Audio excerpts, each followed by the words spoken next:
জমির মূল দলিল আছে কিন্তু দখল নেই। এমতো অবস্থায় আসলে করণীয় কি?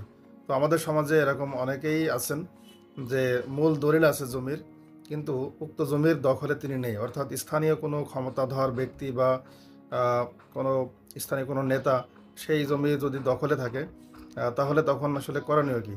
তখন ভূমি অপরাধ প্রতিরোধ ও প্রতিকার আইনের ২০২৩ সালের আ যে আইনটি আছে, এই আইনের ৭ ধারায় দখল উচ্ছেদের মামলা করতে হবে। তো যদি আপনি আপনার পক্ষে ভালোভাবে যুক্তিতর্ক উপস্থাপন করতে পারেন, ডকুমেন্ট হাজির করতে পারেন, মূল দলিল শো করতে পারেন, তাহলে কিন্তু যে বা যিনি এই যে আপনার সম্পত্তি দখল করে রেখেছিল, তার কিন্তু ২ বছরের শাস্তির বিধান করা হয়েছে।